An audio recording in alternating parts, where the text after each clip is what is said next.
تم بھی سوچ رہے ہوگے کہ سب ناممکن نظر آ رہا ہے، یہ اب ہوگا بھی تو کیسے ہوگا؟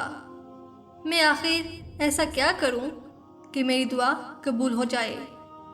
اور یہی سوچیں تم آہستہ آہستہ ناامیدی کی طرف لے جاتی ہوں گی۔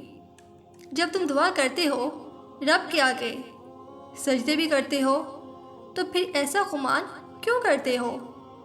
تمہارا یہی جواب ہوگا کہ میں تھک چکا ہوں، بہت عرصے سے دعا مانگ رہا ہوں لیکن قبول نہیں ہو رہی، اب ہمت ختم ہو گئی ہے، یہ اب صبر نہیں کیا جا رہا۔ تو سنو، اس آیت پر ذرا غور تو کرو، تمہارا رب تمہیں کتنے پیار سے جواب دے رہا ہے، اور جو کوئی اللہ پر توکل کرتا ہے تو اس کے لیے وہ کافی ہے، اور تمہارا رب اپنا کام پورا کر کے ہی رہتا ہے۔ یاد رکھو، ڈر، خوف اور مایوسی نہ تو تمہارے دکھ کم کر سکتے ہیں اور نہ تمہارے لیے خوشیوں کے بند دروازے کھل سکتے ہیں۔ وہ رب صرف تمہارا یقین اور صبر آزماتا ہے۔ تم یقیناً اپنے لیے بہت کچھ سوچتے ہوگے، منصوبے بھی بناتے ہوگے، اور یہی سوچتے ہوگے کہ اب میرا کام ضرور ہو جائے گا۔ تو اس میں صرف آسانی رکھ لیتے ہو اور تمہیں یہ نہیں پتہ ہوتا کہ جو فیصلہ، جو ڈیسیژن تم نے اپنے لیے لے لیا ہے، کیا اس میں میرے لیے خیر ہے یا پھر نہیں؟ کیا یہ مستقبل میں خوشیوں کا باعث بھی بنے گا یا نہیں؟ تو یاد رکھو، وہ رب بہترین منصوبہ بناتا ہے اور بہترین فیصلے کرتا ہے۔ ایک جگہ قرآن پاک میں اللہ تعالیٰ خود تم سے کہہ رہا ہے، ایک منصوبہ وہ بناتا ہے اور ایک اللہ، اور بے شک اللہ سب سے بہترین منصوبہ ساز ہے۔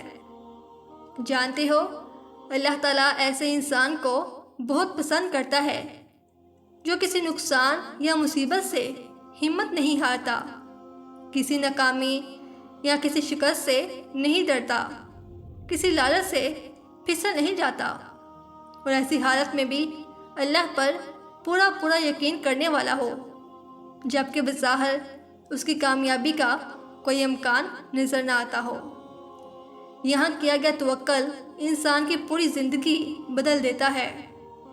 تم جانتے ہو کہ وہ کون سا ایک خاص کام ہے جو تمہاری دعا کی قبولیت کی وجہ بنے گا، کہ جب تم خود پر مضبوط اعتماد کے ساتھ کائنات کی حقیقت اور اپنے وجود کی غرض کو غائب سمجھتے ہوگے، مشکلات کا سامنا کرتے ہو، کینکریوں کے ساتھ پہاڑ بناتے ہو، چیلنجز کو قبول کرتے ہو، مایوس ہو کر طریق الدنیا ہونے کے بجائے اللہ تعالیٰ سے رجوع کرتے ہو، تو اللہ تعالیٰ فرماتا ہے، ہم نے تمہیں تمہارے اختیارات کے ساتھ بسایا۔